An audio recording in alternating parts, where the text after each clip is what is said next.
আমাদের দেশে কিছু মৌলবী সাহেব আছে, এটি দোয়াই করে কবে বন্যা হবে, তুফান হবে, ফাউন্ডেশন আছে, টাকা তুলো, খাও দেও।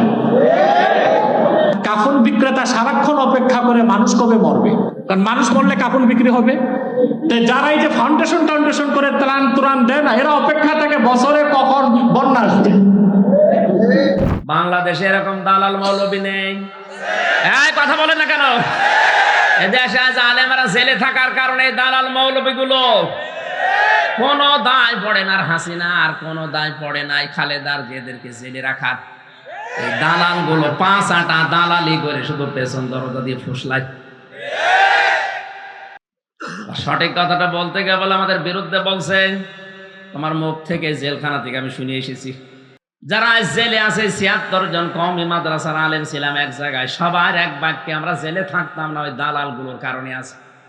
আর বলতে গেলে বলে হ্যাঁ আমাদের বিরুদ্ধে, তোর বিরুদ্ধে তোর আমি চিনি, তোমাদের কাছ থেকে এই কথাটা শুনে আসলাম।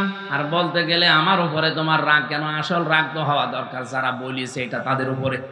এই আয়াত অনুযায়ী আলেম কারা? তাহলে দুনিয়াতে যারা তাদের জ্ঞান অনুযায়ী, তাদের এলেম অনুযায়ী আমল করবে। আর পৃথিবীতে আমরা জানি জ্ঞানের উপরে সব চাইতে বেশি আমল করেছে নবীরা। এ কথার সাথে একমত আছেন তো? নবীরা সব চাইতে বেশি আমল করে নাই?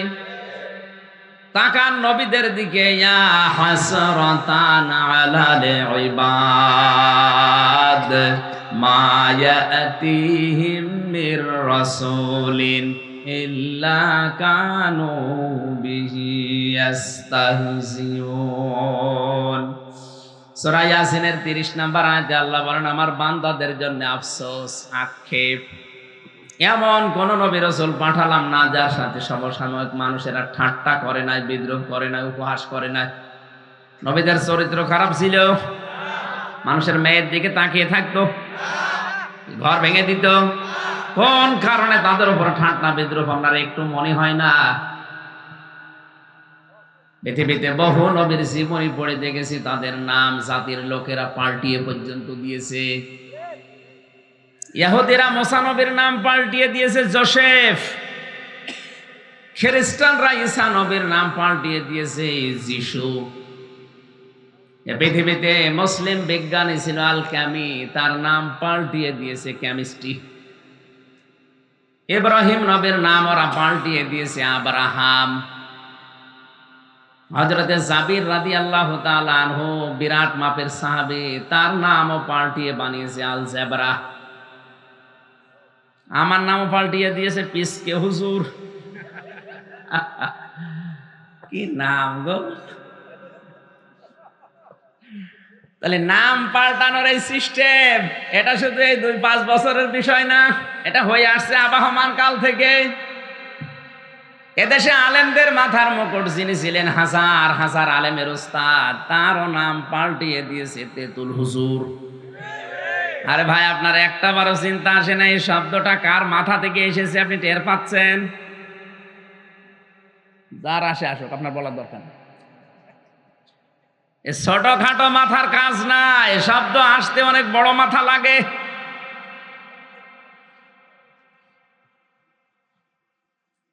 এজন্য নাম পাল্টিয়ে দেওয়া, ওয়ালা তানাবাযু বিল আলকাব বিইসাল ইসমুল ফুসুক বাদাল ঈমান ওয়া মান লাম ইয়াতুব ফাউলাইকা হুমুজ যালিমুন। আল্লাহ পাক বলেন, যারা মানুষের নাম পাল্টিয়ে দেয়, উল্টা পাল্টা নামে ডাকে, এই মানুষগুলো যদি তাওবা না করে, এরা জালেম। এরা কি? আমি আর নিচে নামলাম না। সুতরাং জ্ঞানের উপরে যারা আমল করেছে, আমরা 1 নম্বরে তাদের নাম পেয়েছি, তারা নবী রাসূল। তারা কি? এদের যারাই সত্যিকারের অনুসারী হবে, উত্তরাধিকারী হবে, বুঝবেন এই মানুষগুলো সত্যিকারের আলেম। আর এদেরকে যদি কেউ কষ্ট দেয়, বিপদে ফেলে, বুঝবেন দেশে আযাব আসবে। আমাদের দেশে তো কোনো আযাব নেই। কিসের আযাব? আযাব আছে, এই জন্যই তো বড়ই খাতে বলছে। খেজুর খাওয়ার দরকার নেই। এটাতে কত বড় আযাব আপনি জানেন? আমার যতটুকু ধারণা, 228টা রাষ্ট্র আছে পৃথিবীতে, কোন দেশের মন্ত্রী যদি এরকম অপারগ হতো যে খেজুর আমদানি করতে পারছে না, দাম বেশি, দরকার হয় বড়ই দিয়ে ইফতার করো, আমার মনে হয় সে লজ্জায় পদত্যাগ করতো। কিন্তু লজ্জা নিতে করবে কি? চরিত্র এমন হয়ে গেছে, বলছে মারবি মার, ধরব কান, যায় যাক মান, তাও হব না অপমান। এক লোক একেবারে রাস্তা দিয়ে যাওয়ার সময় এই এদিকে আয়, হোটেলের বয় বলছে ভাই খাবার খেয়ে নেন, মনে করছে ফ্রি খাবার, মন মতো খেয়েছি। খাওয়া দাওয়ার পরে চলে যাচ্ছে, দোকানদার বলছে ওই টাকা দিবা না? যে কিসের টাকা? আমি তো চলে যাচ্ছিলাম, আপনার বয় তো আমার ডাক দিয়ে খাওয়াইয়েছে, যে টাকা যদি না দাও আমার ব্যবসা লাটে উঠবে, লস হবে, টাকা তোমার দেওয়া লাগবে। না আমি টাকা দেবো না। কি করবেন করেন, টাকা যদি না দাও তাহলে 100 বার কান ধরে উঠবস করো। করেছে কি অপমান মনে হয়? কিসের অপমান? আমার ব্যায়াম হচ্ছে। এভাবে হবে না, ধরে জুতার মালা দিয়েছে, দিয়ে পুরা শহর ঘোরাচ্ছে। এই এবার অপমান মনে হয়? কিসের অপমান? আমার তো দাম বাড়ছে, পরিস্থিতি বাড়ছে, আপনি যা করবেন করেন, আমি টাকা দিতে পারবো না। আমার এই ছোট্ট একটা নাটিকা থেকে আমার মনে হয় এদেশের অনেকের চরিত্র এখন এই মরিয়ে যাবে, তাও চেয়ার ছাড়বে না। অত জোরে বলার দরকার নেই ভাই, দিনকাল ভালো না, আস্তে আস্তে বল। আমি যে কথাটা শুরু করেছিলাম, তাহলে আলেম আল্লাহর দৃষ্টিতে তারা যে মানুষগুলো তাদের জ্ঞানের উপরে আমল করে। ইমাম ইবনে তাইমিয়া রহমতুল্লাহ আলাইহে তিনি আলেমের সংজ্ঞা দিতে গিয়ে 3টা শব্দ ব্যবহার করেছেন। আলেম বলা হয় ওই লোকটাকে যে আল্লাহর কালাম নিয়ে চিন্তা ভাবনা করে। তা ভাবনা করা মানুষ বেশি না কম? নেই, কম মানে কি করে মানুষকে বাঁশ দেওয়া লাগবে এই চিন্তায় আছে। আমার মনে হয় এইসব চিন্তা বাদ দিয়ে দেশের আলেমরা যদি আজ একটু চিন্তা করতো, দেখি কোরআন থেকে নতুন কোনো তথ্য বের করা যায় কিনা, এদেশে আমরা সাধারণ মানুষ অনেক কিছু পেতাম। আর শিরক বেদাত দিয়ে দেশ ভরে যাচ্ছে, এখনো পর্যন্ত যদি টনক না নড়ে, কালকেই বেদাত আপনার ঘরে ঢুকবে। দ্বিতীয় নম্বরে আলেম ওই লোকটা যে আল্লাহর ইবাদতে নিজেকে ব্রত করে। 3 নম্বরে আলেম ওই লোকটা যে লোকটা সমর্থ থাকার পরও আল্লাহর গুনার কাছ থেকে নিজেকে বিরত রাখে।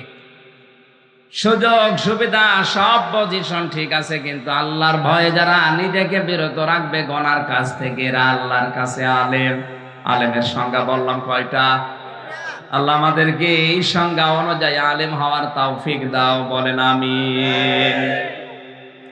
দরুদ আর সালাম পড়ছে আমাদের নবী মুহাম্মদুর রাসূলুল্লাহ সাল্লাল্লাহু আলাইহি ওয়াসাল্লামের প্রতি।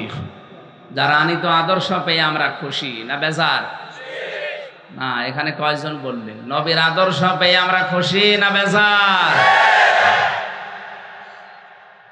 এখানে যারা আমরা আছি, আমরা জানি অজু করলে অজু ভেঙে যায় 7টা কারণে, নামাজ পড়লে নামাজ ভেঙে যায় 19টা কারণে, না জানেন না?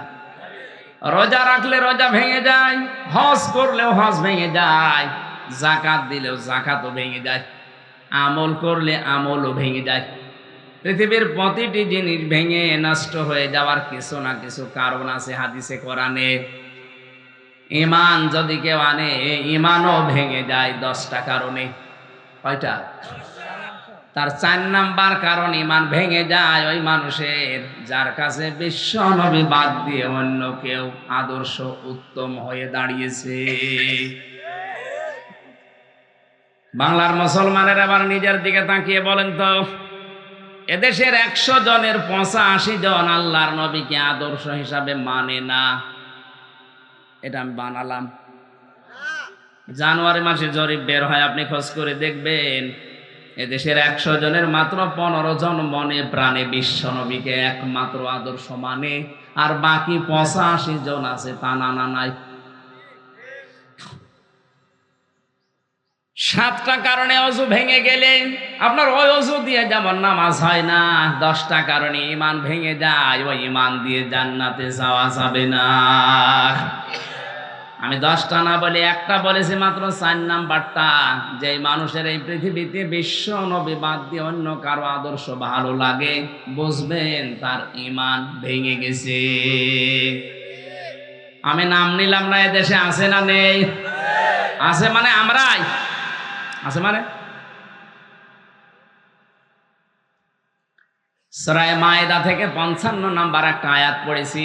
তাফসীরুল কোরআন মাহফিল লিখে দিয়েছেন, এজন্য তাফসীর আকারে কথা বলবো ইনশাআল্লাহ।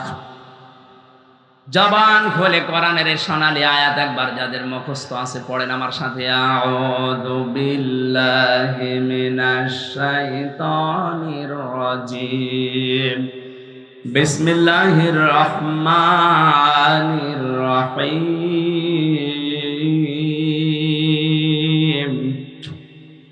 ইন্নামা ওয়ালিয়্যুকুমুল্লাহু ওয়া রাসূলুহু।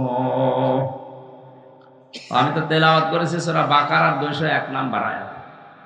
ওয়ামিনহুম মা ইয়াকুলু রব্বানা আতিনা ফিদ দুনিয়া হাসানা। এই আয়াতটা আমার জন্মের পর থেকে আমরা মোনাজাতে পড়ি। কাবা শরীফ তাওয়াফ করতে গিয়ে দেখি রুকনে আমিনি থেকে হজরে আসওয়াদ এই জায়গাটা মানুষ পার হচ্ছে আর এই আয়াতটা পড়ছে। আমি ওই সময় বুঝি নাই, সে 16 সালের শেষের দিকে এত মানুষে আয়াতটা কেন পড়ে। সারা বাংলাদেশের বিভিন্ন জেলাতে নামাজ পড়লে দেখি সালাম ফিরিয়ে আল্লাহুম্মা আমিন রব্বানা আতিনা ফিদ দুনিয়া হাসানা। কি বলেন আপনি এর ভেতরে? কোনদিন চিন্তা ভাবনা আসে না যে আমি কি বললাম। সারা জীবন তো বলে যাচ্ছি রব্বানা আতিনা ফিদ দুনিয়া হাসানা। কি এটা? একটা বারের জন্য যদি বুঝতেন যে আল্লাহ হাসানার ভেতরে কি দিতে চেয়েছেন, আপনি পাওয়ার জন্য পাগল হয়ে যেতেন। কারণ এটা কাবা শরীফে এসে আমি হুড়োহুড়ি করতে দেখেছি মানুষকে, সবার মুখে আয়াত রব্বানা আতিনা ফিদ দুনিয়া হাসানা। হে আল্লাহ, তুমি আমাদেরকে দুনিয়ার হাসানা দাও। কোন জায়গায়? হাসানার জায়গায় জের দিলে হয়ে যায় হাসিনা। কি? রব্বানা আতিনা ফিদ দুনিয়া হাসিনা। আল্লাহ বস যা দিয়ে দিলাম, এজন্য 15 বছর আমরা পেয়েছি। অবশ্য আলহামদুলিল্লাহ। না না, হাসিনা মানে সুন্দরী আর হাসানা মানে কল্যাণ। আপনি আল্লাহর কাছে হাসিনা চাননি, চেয়েছেন হাসানা। কি চেয়েছেন? রব্বানা, হে আমাদের প্রতিপালক, আতিনা, আমাদেরকে দেন, দান করেন, ফিদ দুনিয়া হাসানা, দুনিয়ার হাসানা, কল্যাণ, শান্তি, স্বস্তি, নিরাপত্তা। 99টা অর্থ আছে হাসানার। এবার আসেন আমরা একটা একটা করে তাফসিরে মিলাই। মানুষ যখন বলে আল্লাহ আমাকে দুনিয়ার হাসানা দাও, কোরআনে আমার আল্লাহ বলেন দুনিয়ার হাসানা 10টা। কয়টা? আপনি যদি দোয়া করার পরে এই 10টা জিনিস দুনিয়ার জীবনে পেয়ে যান, বুঝবেন আপনার দোয়া কবুল হয়ে গেছে। আর সারা জীবন দোয়া করিয়ে যাচ্ছেন, এই 10টার একটাও পাননি, আপনি বিশ্বাস করতে পারেন আপনার দোয়া মাঠে মারা যাচ্ছে। কথা বলেন না কেন? এই যে বামে মাঠ না, এই মাঠে মারা যাচ্ছে, দোয়া কবুল হচ্ছে না। অফিল আখিরাতি হাসানা, আল্লাহ আখিরাতের হাসানা দাও। আল্লাহ বলেন আখিরাতের হাসানা 5টা। কয়টা? অকিনা আযাবান নার, জাহান্নাম থেকে আমাদের বাঁচাও। আল্লাহ পাক এই কোরআনে বলেন জাহান্নাম থেকে বাঁচার উপায় একটা। এদিকে 10, এদিকে 5, এ মাঝখানে 1, সব মিলে 16। কত? এতটুকু আয়াতে আল্লাহ 16টা জিনিস দুনিয়া আখিরাতে দিয়ে রেখেছেন। এবার আমরা বের করছি। আল্লাহর কাছে যখন মানুষ বলে দুনিয়ার হাসানা দাও, আল্লাহ বলেছেন দুনিয়ার হাসানা 8টা। কয়টা? বলেন জোরে বলেন। 1 নম্বরে দুনিয়ার হাসানা কোরআনে কারিম পাওয়া। আপনি বলতে পারেন কোরআন আমি পেয়েছি, আপনি চলেন আমার ঘরে এখনো আছে।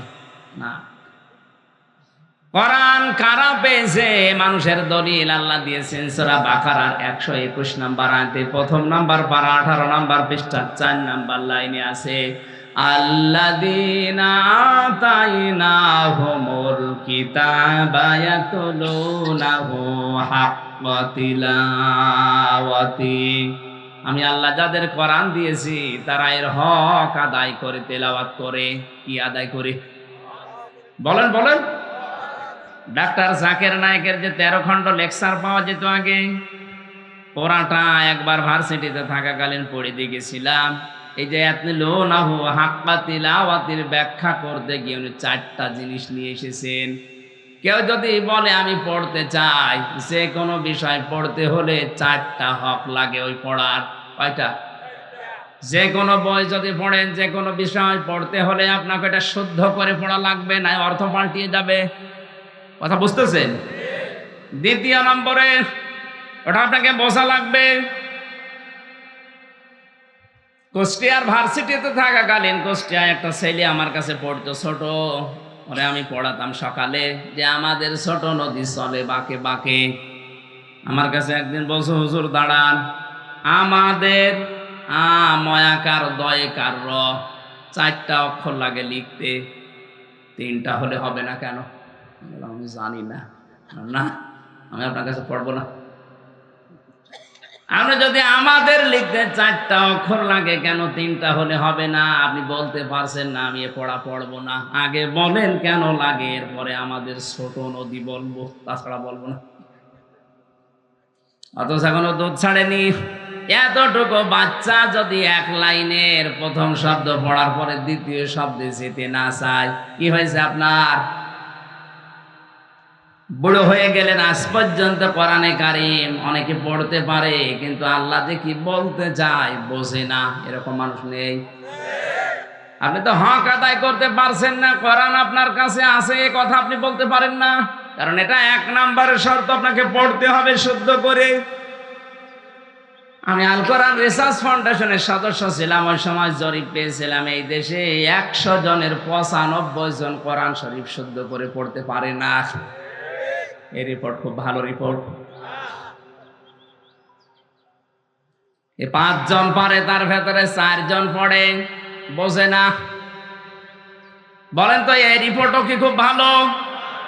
কি আশ্চর্য দুনিয়া! 96% মানুষ এখানে মুসলমান, আর 100 জনের 95 জন আল্লাহর এই কোরআন এই চিঠি পড়তেই পারে না শুদ্ধ করে। ওই যে মানুষ মরে গেলে দেখি পাশে বসে পড়ে, ও যে কি পড়ে, নতুন জিবরাইল মনে হয় নাজিল করছে, আন্দাজে সুর করেছে, টান দিতে আছে যতক্ষণ শরীরে দম আছে। অর্থ পাল্টালে থাক, নাই থাকে থাক, যায় যাক, ও পড়তে আছে। এখানে একটা মাসলা বের হয়, মানুষ মারা গেলে পাশে বসে কোরআন পড়া, এটা আপনি বানিয়েছেন, এটা ইসলাম না। আর আমার যতটুকু ধারণা, মানুষ মরে গেলে পাশে বসে কেউ যদি কোরআন পড়ে, ওই লোকটা যদি কোরআনের ওপরে আমল না থাকে, ওর আযাব আরো বাড়বে। আর এরকম মানুষের পাশে আমরা দেখি বেশি পড়া হয়। সারা জীবন সুদের ব্যবসা করেছে, ওর ছেলে 10 জন হাফেজ নিয়ে বলছে আমার বাপ মরে গেছে পড়েন। ও হাফেজ সাহেব বলছে লা তাকুলুর রিবা আদাফাম মুদাফা, যে চক্রবৃদ্ধি হারে সুদ খেয়েও না। ও তো সারা জীবন ওইভাবে সুদ খেয়েছে। এক কথা বলছে। অনেকে চালাকি করে, টাকাগুলো সব ব্যাংকে রেখে সুদের টাকা নিজের নামে তাও রাখে না, রাখে বোর নামে। আমার বাড়ি কুষ্টিয়া থানাপাড়ায়, বড় বাজারে একবার দেখি এক মুরব্বী শুধু বসে বসে, কি চাচা কোনো কাজ কাম নেই, সব সময় দেখি বসে থাকেন, যে না কোনো কাজ করি না, খান কি? আপনি তো শহরে থাকেন, টাকা লাগে, কোথায় পান? আচ্ছা, বাবার জমি ছিল, চড়া দামে বিক্রি করে ব্যাংকে রেখে দিয়েছি, ওখান থেকে টাকা আসে, লাভ, ওইটা তুলি খায়, আর আমি আল্লাহ আল্লাহ করি। আপনি যে আল্লাহ আল্লাহ করছেন, যে সুদের টাকা খেলে গোনা হয় জানেন না? তো জানি, টাকা তো আমার নামে রাখেনি, চালাকি করে আমি রেখেছি তোমার চাষির নামে। যদি গোনা হয় ওই মহিলার হবে, আমার কোনো অসুবিধা নেই। এরপরেও যদি ধরা খেয়ে যায়, এই যে জিকির করছি, এই জিকির আর ওই গোনা কাটাকাটি, মাঝখানে জান্নাতে যাবো ফাও। আপনি হাসেন, এরকম ধান্দায় যারা আছে সারা জীবন সুদের ব্যবসা, ঘুষের কারবার করে মরে গেল, আর তার ছেলে আপনাকে 2000 টাকা দিয়ে নিয়ে বলছে কোরআন পড়েন। আরে বেটা, আপনার আযাব তো আরো বাড়বে, আপনার বাপের আযাব। মরণের সময় ফেরেশতা আসে না, ওই এসে বলবে, এই বেটা কি পড়ে হাফেজ সাহেব, তোর জীবন এটা ছিল, তুই তো চক্রবৃদ্ধি হারে সুদখোর। তখন আমার মনে হয় পাগলকে যদি বলা হয় ভাই নৌকা নাড়াবি না, ও বলে আমার মনে ছিল না। ফেরেশতা বলবে আমাদের তো মনে ছিল না, এই আয়াত পড়ে পড়ে আমাদের মনে করিয়ে দিছে, দে মুগুর। শুদ্ধ করে পড়া শিখতে হবে আপনাকে। 2 নাম্বার, আপনাকে এটা বুঝতে হবে, কোরআন বোঝা খুব কঠিন বিষয় না। ওয়ালাকাদ ইয়াসসারনাল কুরআনা লিযিকরি ফাহাল মিন মুদ্দাকির। এই কোরআন আমি সহজ করে দিয়েছি শেখার জন্য, উপদেশ নেওয়ার জন্য। কেউ আসো কি এমন? আল্লাহ আফসোস করছেন, ঢাকাবাসী আল্লাহরে আফসোস আপনারা থাকতে দেবেন। রমজানুল মোবারকে কোরআন নাজিলের মাসে আজকে সিদ্ধান্ত নিয়ে যান, যতদিন কোরআন শিখতে না পারি আমি মরব না। আপনি তো মরবেনই, কোরআন শেখা অবস্থায় মরলে আপনি তালেবে ইলম হয়ে মরলেন, আর তালেবে ইলমের কোনো হিসাব নেই। সুবহানাল্লাহ বলতে পারেন না? তাহলে এই সুযোগটা আজকের দিন থেকে কাজে লাগাবেন। শিখতে শিখতে যদি মারা যান, তালেবে ইলম আপনি, না শিখতে পারলেও আপনার আর অসুবিধা নেই। কেউ যদি এই বুড়ো বয়সে শিখতে চায়, যদি উচ্চারণ হতে না চায়, নবীজি বলেন ওর ডবল সওয়াব হবে। আশা করছি রমজানুল মোবারকটা কাজে লাগাবেন। 5টা দিন তো চলেই গেল, মাত্র আর 25 দিন আছে। এরপরও যদি কারো বিবেকের দরজায় ধাক্কা না লাগে, আমার মনে হয় ওর কুকুরে প্রসাব করেছে বিবেকের উপর। 3 নাম্বারে আপনাকে বুঝতে হবে, শুধু বুঝেই শেষ না, যতটুকু বুঝবেন ততটুকু প্র্যাকটিক্যাল লাইফে মিলাবেন। 4 নাম্বার, এটা আমি মানুষকে মানাতে চাই, ওই পরিবেশ তৈরি করে দেব, এমন একটা পরিবেশ কায়েম করব, এমন একটা সমাজ বানাবো যে সমাজে জেনা হবে না, যে সমাজে ঘুষ নেওয়ার লোক পাওয়া যাবে না। কথা বলেন ঠিক কিনা? এ কোরআন দিয়ে আমি এমন একটা সমাজ তৈরি করব যে সমাজে ঢোল পিটিয়ে যাকাত নেওয়ার মানুষ খুঁজে পাওয়া যাবে না। বাংলাদেশের একটা থানার জরিপ আমি পড়েছিলাম, সাতক্ষীরার কলারোয়া, গরিব এলাকা, মাছের ঘেট দিয়ে ব্যবসা করে খায় এলাকার মানুষেরা, অথচ ওই এলাকার ব্যাংকে যে টাকা পড়ে আছে, পত্রিকায় জরিপ এসেছিল, ওই টাকা যদি তুলে শুধু যাকাত দেওয়া হয়, আমার মনে হয় ওই থানায় আর গরিব মানুষ পরবর্তী বছরে খুঁজে পাওয়া যাবে না। ও বাংলার মুসলমানেরা, সাতক্ষীরার কলারোয়ার চাইতে ঢাকার উত্তরখানে গরিব মানুষ বেশি। বলেন, এখানেও ব্যাংকে যে টাকা পড়ে আছে, সরকারের দায়িত্ব সারা বাংলাদেশের শুধু ব্যাংকের যাদের টাকা পড়ে আছে, টাকার কোনো কাজ নেই, ওই টাকার যদি যাকাত আদায় করে সঠিকভাবে বন্টন করা হয়, 3 বছরের ভেতরে এই দেশ দারিদ্র্যমুক্ত হয়ে যাবে। কারণ আল্লাহর বিধান মানতে গেলেই বরকত আসবে। কথা বলেন না কেন? আল্লাহর এই বিধান বাদ দিয়ে যখন সুদের কাজ কারবার চালু করেছে, আল্লাহ বরকত তুলে নিয়েছে, তখন অভাব দেখা দিয়েছে। এজন্য আমাদের উচিত হচ্ছে কোরআন যেন মানুষ মানতে পারে সেই পরিবেশ তৈরি করে দেওয়া। আমি বলছি কোরআন আমি পেয়েছি, কই আমি তো দেখলাম না, কোরআন শুধু ঘরে আছে, আমরা কোরআন এখনো পাইনি। 2 নাম্বারে, কোরআন পেলেই হবে না, দুনিয়ার হাসানা, আল্লাহ পাক বলেন কোরআনের হেদায়াত পাওয়া। বাংলাদেশে 100 জনের আমার মনে হয় 98 জন এখন কোরআনের হেদায়েত থেকে বঞ্চিত। মনে মনে করতে পারেন কই আমি তো পেয়েছি, কে বলেছে আপনি কোরআনের হেদায়েত পেয়েছেন? কোরআনের হেদায়েত পাইনি এই যে নরসিংদীর গিরিশচন্দ্র সেন, এ বেটা হিন্দু মানুষ, আমাদের চাইতে কোরআন পড়েছিল বেশি, বুঝেছিল বেশি, লিখেছিল বেশি, ও তাফসীর লিখেছে, কিন্তু কোরআন থেকে হেদায়েত পায়নি, কারণ ওর মন ছিল না। কি ছিল না? বলেন বলেন। আপনার যদি আজকের আলোচনা থেকে মন তৈরি না হয়, কিছু মানুষ দেখলাম হেঁটে হেঁটে কয়েকজন চলে যাচ্ছে, আমি জানি ওর ঘা লেগেছে। আরে ভাই, কোরআন শরীফ যদি কারো মনের পরিবর্তন ঘটাতে না পারে, ও যেন বিশ্বাস করে নেয় ও জাহান্নামের জন্য তৈরি হয়েছে। এই কথাটা আমি বানালাম। এতে তিরমিজি শরীফের হাদিস, মানিত্তাবাআল হুদা বিগাইরিল কোরআন আদাল্লাহুল্লাহ। এখানে যারা গ্রামার বোঝে জিজ্ঞাসা করেন তো শব্দটার ওজন কত? আদাল্লা ইউদিল্লু বাবে ইফআল।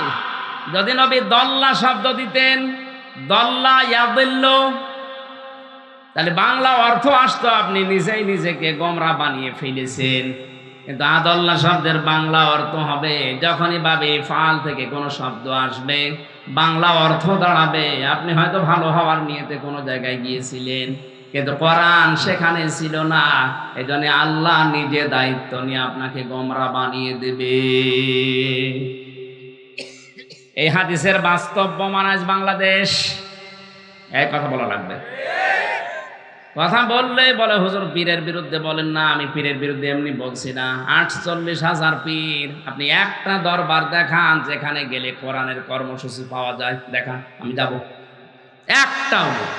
চট্টগ্রামের মরহুম আব্দুল জব্বার ছিল, এখন আস্তে আস্তে নষ্ট হয়ে যাচ্ছে।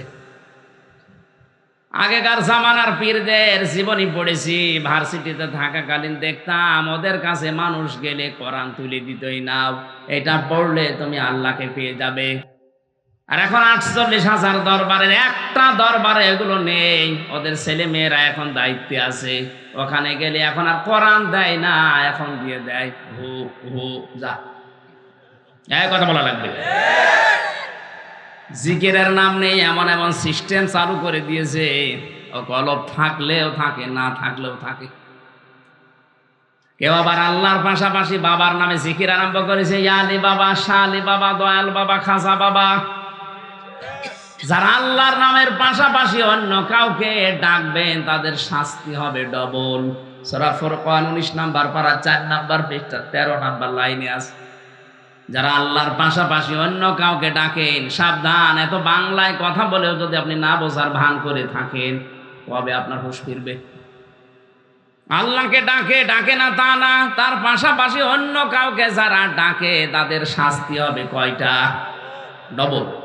ইউদাআফু লাহুল আযাব ইয়াউমাল কিয়ামাতি ওয়া ইয়াখলুদ ফীহি মুহানা। আমরা যেন এই ভুল কাজটা বাংলাদেশে না করি। বুঝে শুনে কেউ না বুঝে করেছেন সেটা আলাদা, ওটা মাফ হয়ে যাবে। কিন্তু এখন জানার পরে যেন আল্লাহর পাশাপাশি অন্য কাউকে আপনি ডাকবেন না। এমনকি রাসূলুল্লাহকেও জিকির করা জায়েজ নেই।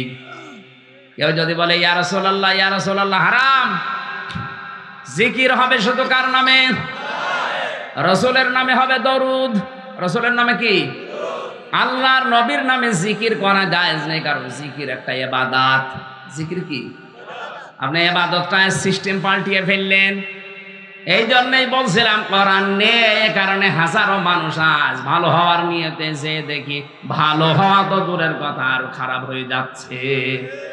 এই যে কুষ্টিয়ার লালনের মাজার, মানুষ তো মনে করে আল্লাহর ওলি শুয়ে আছে, অথচ সারা দেশ করিয়ে যায় কয় মন গাঁজা না পাবেন, ওখানে গেলে আরো বেশি পাবেন। পুলিশে পাহারা দিয়ে খাওয়ায়, খা জায়গা ফেরি জায়গা, মন মতো গাঁজা খেয়ে ঢলতেছে। অথচ এই কুড়িগ্রাম, এই রংপুর বিভাগের বিভিন্ন জেলা থেকে মানুষেরা যায় বউ ছেলে মেয়ে সব নিয়ে, ও মনে করে যে না আল্লাহর ওলি শুয়ে আছে লালন শাহ। আসার সময় আজকে একটা বাজলো কি যেন শাহ আলী, ওই লোকটা শাহ আলী না কি যেন, মেরপুরে বিমানবন্দর থেকে আসার সময় দেখলাম ওই লোকটার, হ্যাঁ লোকটা হয়তো ভালো ছিল, অসুবিধা হয়নি, কিন্তু ওখানে ঢুকে আমি 5 মিনিটের জন্য একটু, ড্রাইভার আমার বলছিল ভেতরে ঢুকে দেখি, কে দেখবো, আমি দেখলেই তো মানুষ ঘিরে ধরবে, দূরে থেকে দেখি কি দৃশ্য। ওরে বাবা, মসজিদে মানুষ নেই, ও মাজারে বসে বসে ঢুকতেছে। আমিও বিশ্বাস করি ওখানে যে শুয়ে আছে লোকটা ভালো মানুষ, কিন্তু আপনি কি করছেন?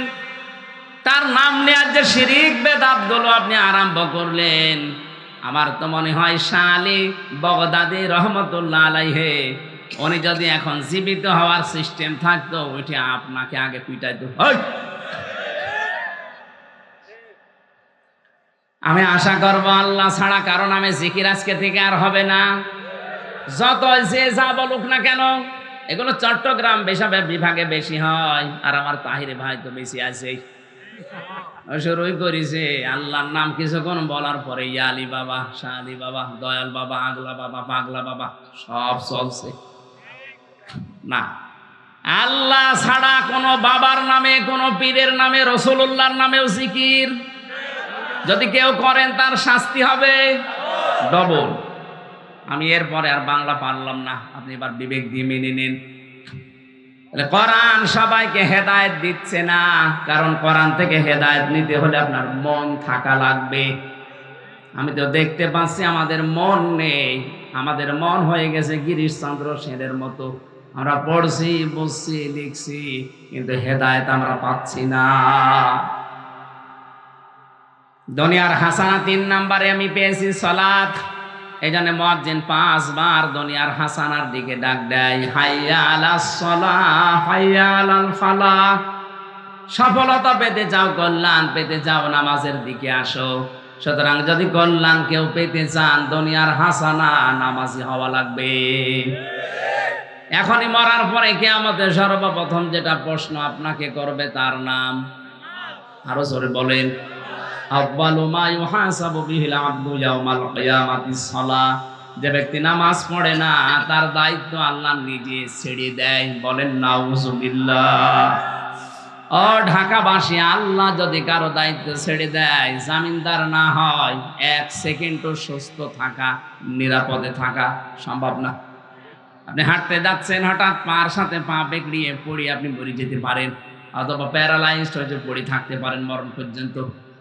এই জন্য কোনো কিছু করার আগে এইটা ভাবা দরকার, আল্লাহ আমাকে দেখতেছেন। আল্লাহ আমাকে বলেন বলেন। নামাজ যেন আমরা জীবনে অন্তত ফরজ নামাজ না ছাড়ি। সুন্নত নফল যে নামাজগুলো আছে যদি সময় না পান পরে পড়ে নেবেন, কিন্তু ফরজ নামাজ জীবন থাকতে ছাড়া যাবে না। হ্যাঁ, রাজি আছেন আপনারা? হ্যাঁ, আলহামদুলিল্লাহ। নামাজ আপনাদের কাছে ওয়াজ করার দরকার নেই, কারণ আপনারা নামাজ পড়ে। 4 নম্বরে দুনিয়ার হাসানায় আমি পেয়েছি কোরআনে, পরিশ্রম করতে পারা দুনিয়ার হাসানা। আজ আমরা অনেকে শুধু বসে বসে খাওয়ার ধান্দা। লাকাদ খালাকনাল ইনসানা ফি কাবাদ। আমি মানুষকে বানিয়েছি কষ্টের পরে কষ্ট সহ্য করা। তার মানে আপনি কষ্ট যদি না করেন, আপনার হাতির মতো শরীর, আপনি কি করবেন? এখনো যদি মারা যান তো মাটির সাথে মিশে যাবে। শ্রম দেন, নিজের মুখের খাবার তৈরি করেন, আরো 8টা 10টা মানুষের খাবার তৈরির ব্যবস্থা করেন। আপনাকে আল্লাহ বানিয়েছে এই দুনিয়ায় শ্রম দেওয়ার জন্যে। এমনকি আল্লাহর কাছে কেউ পৌঁছাতে হলে কাদহান ফামলাকি, কেউ যদি আল্লাহর কাছে পৌঁছাতে চায় তারও শ্রম দেওয়া লাগবে, কঠোর শ্রম। আজ আমাদের 18 কোটি হাত, 18 কোটি মানুষের 36 কোটি হাত যদি আমরা কাজের হাত বানিয়ে ফেলতে পারতাম, আল্লাহর কসম এই দুনিয়াতে আমাদের আমেরিকা, জাপান, চীন, রাশিয়া, ভারত এদের কাছে হাত পেতে থাকা লাগতো না। এমন একটা গেড়া করে পড়ে আছে, আপনি হয়তো বাস্তবতা বুঝছেন না, ভেতরে যারা দায়িত্বে আছে তারা টের পাচ্ছে। এমন একটা ঝামেলা এ দেশটা আছে, এদিকে আছে আমেরিকা আর এদিকে আছে চীন আর রাশিয়া। কোন দিকে যাবেন আপনি? যেদিকে যাবেন সেদিকে মরবেন। আল্লাহ এই বিশাল যে ষড়যন্ত্র চলছে আন্তর্জাতিক, একটা আমেরিকা আর এদিকে চীন আর ভারত আর রাশিয়া, এই কবল থেকে যদি আল্লাহ না বাঁচায়, আমাদের এই ইমানে বাঁচা সম্ভব না। আপনি কয়েকজন খালি মাথা নাড়িয়েছেন, ঠিক ঠিক, এখনো বাস্তবতা বোঝেননি কি অবস্থায় আছি আমরা। আজ ফিলিস্তিনের পক্ষে কথা বললে বাংলাদেশ সরকার খুশি হয়, আমেরিকা নারাজ হয়। এই কথা বলছেন এখানে। ফিলিস্তিনের পক্ষে কথা বললে রাশিয়া আর চীন খুশি হয়। ওরা কি মুসলমান যে খুশি হয়ে যাচ্ছে? কোরআনে কারীম জানিয়েছে, ওয়ালান তারদা আনকাল ইয়াহুদ ওয়ালান নাসারা হাত্তা তাত্তাবিআ মিল্লাতাহুম। হে নবী, কখনো আপনি ইহুদি খ্রিস্টানদের খুশি করতে পারবেন না যতক্ষণ তাদের ধর্ম আপনি মেনে না নেবেন। তা আপনি কি তাদের ধর্ম মেনে নিয়েছেন যে তারা এদের পক্ষে দাঁড়ালে খুশি হচ্ছে? আপনি টের পাচ্ছেন কি?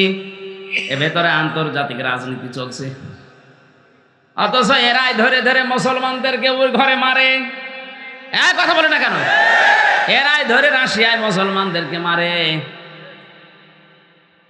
আর আজ ফিলিস্তিনে সমস্যা মুসলমানদের, এদিকে কথা বললে আমেরিকা রাগ করছে। শ্রম দেওয়া শেখেন।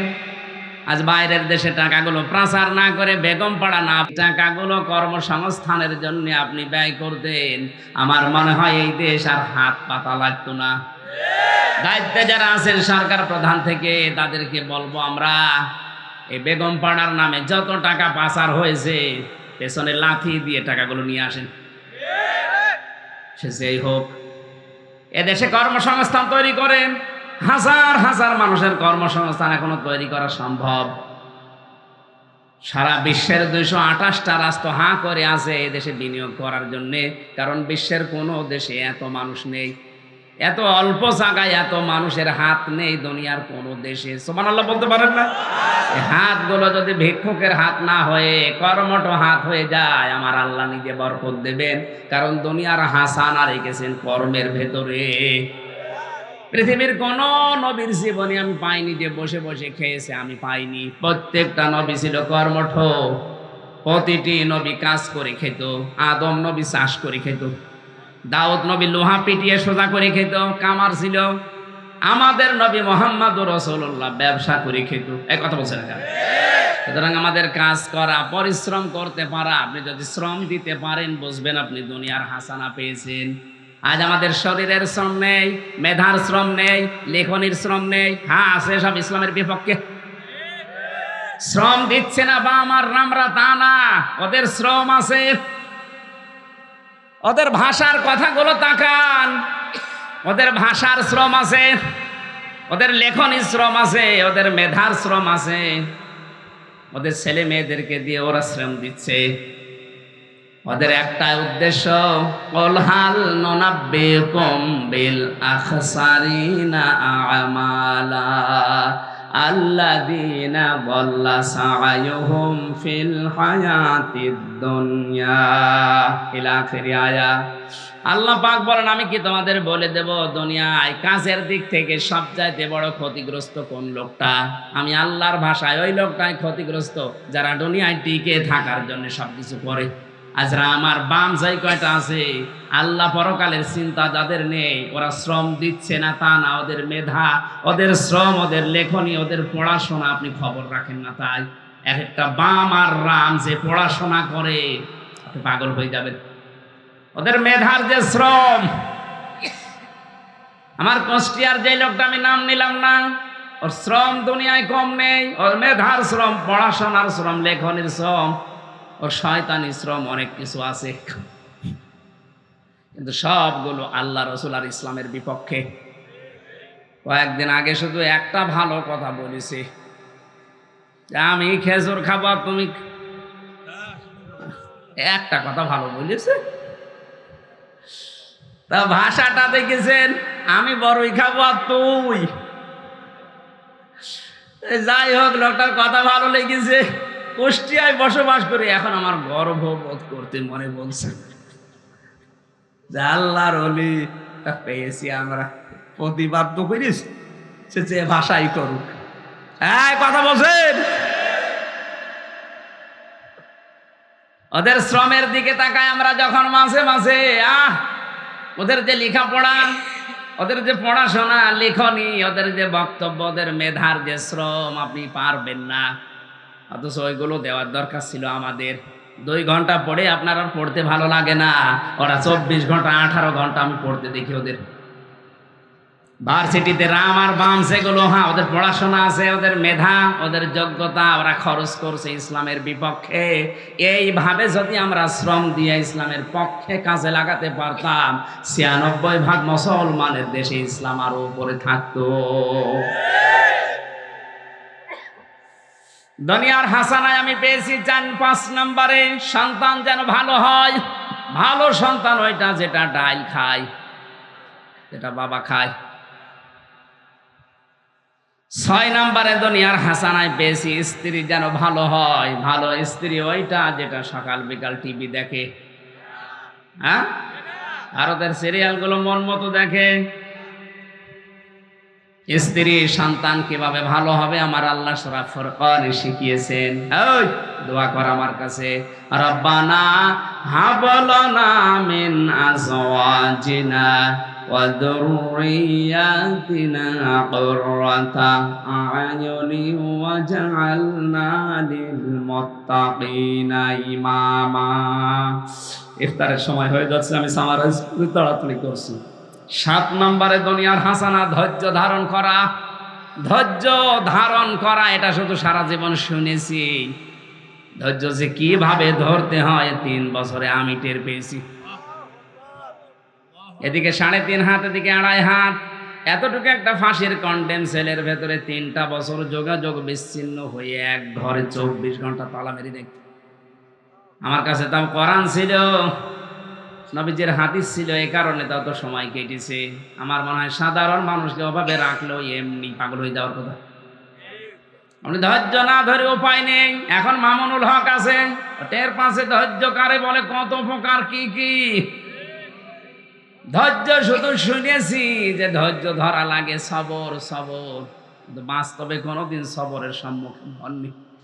সবর করতে পারা এটা দুনিয়ার হাসানা। 8 নম্বরে দুনিয়ার হাসানা হচ্ছে এই পৃথিবীর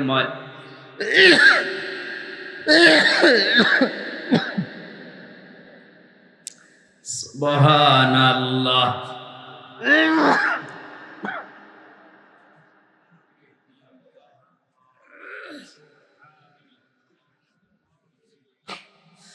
সুবহানাল্লাহ আলহামদুলিল্লাহ লা ইলাহা ইল্লাল্লাহ লা ইলাহা ইল্লাল্লাহ মুহাম্মাদুর রাসূলুল্লাহ। 8 নম্বরে দুনিয়ার হাসানা কোরআনের সমাজ পাওয়া। আমরা পাইনি কোরআনের সমাজ। কোরআনের সমাজ বলা হয় ওই সমাজকে যে সমাজে কোরআনের 500 আইন থাকে। কয়টা? দুর্ভাগ্যজনক হলো সত্য, 96% মুসলমান আমরা এই দেশে, একটা আইনও এ দেশে নেই। কত আইন থাকা লাগে? একটাও নেই। তো দুনিয়ার হাসানা কি পেলেন আপনি? দুনিয়ার হাসানা ওখানে থাকে যেখানে চুরি নেই, ডাকাতি নেই।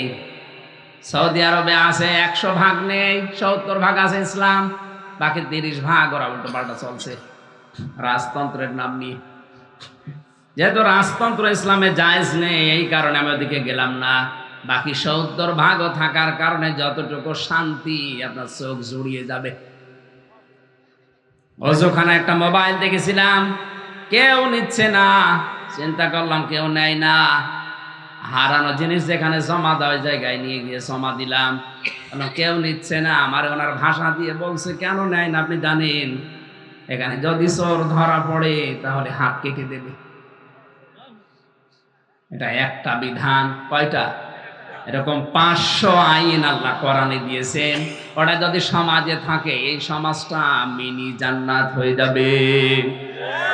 9 নম্বরে দুনিয়ার হাসানা সুখ। 10 নম্বরে শান্তি। সুখ বলা হয় 3টা জিনিসকে, শান্তি বলা হয় 4টা জিনিসকে।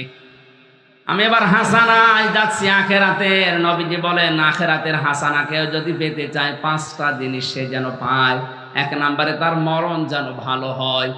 ভালো মরণ ওইটা যেটা গলায় দড়ি দিয়ে হয়, বিষ খেয়ে হয়। কোনটা? শাহাদাতের মরণ। এ মরণে কোনো হিসাব নেই, জবাব নেই, বিনা হিসাবে জান্নাতি। 2 নম্বরে আখেরাতের হাসানাই বেশি, কবর যেন ভালো হয়। ভালো কবর ওইটা যেটা পাকা করা হয়। ঢাকাবাসী, কোন কারণে আপনি মাজার বানিয়েছেন? হযরত ওসমানের মতো জিন্নুর আইন পড়ে আছে, জান্নাতের সার্টিফিকেট পাওয়া মানুষ, অথচ তার কবরে একটা পাথর দেওয়া শুধু বোঝা যাচ্ছে না কবর কিনা। আরে দেশে গরু ছাগল মরে যায়, কবর 3 তলা হয়। বলেন কোন কারণে মাজার বানিয়েছেন? এগুলো সম্মান না, এগুলো ওদের অসম্মান করা। সব ভেঙ্গে গড়িয়ে দেন মাজার। 3 নম্বরে আখিরাতের হাসানা, হাসর যেন ভালো হয়। ভালো হাসর হবে 4 প্রকার মানুষের সাথে হলে, নবী, সিদ্দিক, শহীদ আর সালিহিনদের সাথে। এদের জীবনীগুলো পড়ে নিজেদের সাথে মিলাবেন। 4 নম্বরে ডান হাতে যেমন আমলনামা পাওয়া যায়। 5 নম্বরে হাউজে কাউসারের পানি যেন নবীর হাতে পাওয়া যায়। জোরে বলেন আমিন। অকিনা আযাবান নার, আল্লাহ জাহান্নাম থেকে আমাকে বাঁচাও। আল্লাহ বলেন জাহান্নাম থেকে বাঁচার উপায় একটা, সেটা হচ্ছে ইসলাম কায়েম করার জন্য চেষ্টা করা। কেউ যদি ইসলামী আন্দোলন করে, একামতে দিনের দায়িত্ব পালন করে, ইসলাম কায়েম যদি না হয়, এই দায়িত্ব পালন করার কারণে আল্লাহ বলে জাহান্নামে অন্তত দেবে না। এইটা আমি বানালাম। সূরা সফের 10 নম্বর আয়াতে আল্লাহ দলিল দিয়েছেন, হাল আদুল্লুকুম আলা তিজারা তুনজিকুম মিন আযাবিন আলীম। এমন একটা ব্যবসার কথা বলবো যেটা করলে জাহান্নামে যাওয়া লাগবে না। ওই ব্যবসা হচ্ছে আল্লাহ রাসূলকে বিশ্বাস করে জান আর মাল দিয়ে তার রাস্তায় জিহাদ করা, তার বিধানকে জমিনে প্রয়োগ দেওয়ার, প্রতিষ্ঠা করার, আন্দোলন করার চেষ্টা করা। যালিকুম খায়রুল লাকুম ইন কুনতুম তা'লামুন। এইটাই ভালো কাজ যদি বুঝতে পারো। সুতরাং কেউ যদি দুনিয়ার ময়দানে কিয়ামতের দিনের দায়িত্ব পালন করে, দিন কায়েম করবা, আমি পীর সাহেব আছি, ঠিক আছে, অসুবিধা নেই, কিন্তু আমার আসল টার্গেট থাকবে বাংলায় কি করে আল্লাহর জমিনে দিন কায়েম হয়। আমি তাবলীগ করব, অসুবিধা নেই, আমি জীবন চিল্লায় যান, কিন্তু টার্গেট থাকা লাগবে কি করে দেশে দিন কায়েম হয়। নামাজ কায়েম যেমন ফরজ, দিন কায়েমও। এটা করলে জাহান্নামে যাওয়া লাগে না। এই 16টা জিনিস আল্লাহ কোরআনের আয়াতের ভেতরে লুকিয়ে রেখেছেন। আমাদের প্র্যাকটিক্যাল লাইফে যেন আল্লাহ আমাদেরকে দান করেন, বলেন আমিন। মান সামা রমাদানা ঈমানান ওয়া ইহতিসাবান গফিরা লাহু মা তাকদ্দামা মিন যামবি। যে ব্যক্তি রমজান মাস পেয়েছে আর ঈমান এবং ইহতিসাব, ইহতিসাব কি? হিসাব করে করে, আসল শব্দ হিসাব, এখান থেকে ইহতিসাব। হিসাব করে করে জীবন চালানোর সিদ্ধান্ত নেবে। যেখানেই পা ফেলবে দেখবে আল্লাহ রাসূলের এখানে সিদ্ধান্ত আছে কিনা। যদি দেখে না আমার দানের ভেতরে আল্লাহ রাসূলের সিদ্ধান্ত নেই, এখানে দান করা থেকে বিরত থাকবে হিসাব করে। কোন জায়গায় পা ফেলার আগেই চিন্তা করবে না এখানে আল্লাহ রাসূলের সিদ্ধান্ত নেই, সুতরাং এরকম দল আমি করতে পারি না যে দলে আল্লাহ রাসূলের কোনো বিধান নেই। এই জন্য ঈমান এবং হিসাব করে করে বাকি জীবন চালানোর সিদ্ধান্ত যারা রমজানে নেবে, গফিরা লাহু মা তাকদ্দামা মিন যামবি, তার জীবনের হিসাব নিকাশের কথা আমার আল্লাহ বলেন পেছনের সব কিছু মাফ করে দেবেন। আর আমরা কি ধরে রেখেছি? যে ব্যক্তি ঈমান আর সওয়াব পাওয়ার নিয়তে রমজান মাসে ইবাদত করবে, কি সওয়াব পাবেন আপনি? আপনার জীবনে তো কোনো হিসাব নেই। বাস্তবে আমাদেরকে আল্লাহ পাক এই হাদিসের উপরে আমল করার তৌফিক দান করেন, আমিন। বারাকাল্লাহু লানা ওয়া লাকুম ফিল কোরআনিল আযীম। ইফতারি আমি আজকে আসলে আসছি সেই কক্সবাজার থেকে। দুপুরে একটা অনুষ্ঠান ছিল, আজকে আবার এমনিতে সেহরি খেতে পারি না। মুসাফির অবস্থা আছে, রোজা না রাখলেও পারতাম, তারপরও যেহেতু না খেয়ে রেখেই দিয়েছি, এখন আর মানে 1 ঘন্টা মতো না, হাফ ঘন্টা আছে, এখন আর রোজা ভেঙেও লাভ নেই। দোয়া করেন অন্তত যেন কেটে যায়। আর কথা বলছে না, আমার আর শরীরও পারছে না। আগামীতে সময় পেলে ইনশাআল্লাহ রাতের বেলায় মাহফিল দিন, দিনের বেলায় তো এভাবে হয় না। আপনাদের ইফতারি অনুষ্ঠানের হয়তো আয়োজন করেছে যারা, ভেতরে ডেট আমি এখন আন্দাজে কিভাবে দেবো? হ্যাঁ হ্যাঁ অবশ্যই পারবো না। কবে আসবো? আমার সময় তো সিরিয়াল করা লাগবে না, একটার জন্য এসে মরবো। হ্যাঁ রমজানের পরে নেবেন, আগামীতে রমজানের পরে সিরিয়াল করে আমি তখন জানাবো যে ভাই আমার ডেট নেয়, এলাকায় বাড়ি ঢাকাতে, এনার কাছ থেকে আপনার লিখে দিয়ে ওসব ডেট মেটগুলো আমি তো সরাসরি জানিও না, আনি না। 1টা 2টা 64টা জেলা, 560টার উপরে থানা। এ ভাইয়ের কাছে বললেন, উনি লিখে নেবেন, আমিন। বারাকাল্লাহু লানা ওয়া লাকুম ফিল কোরআন।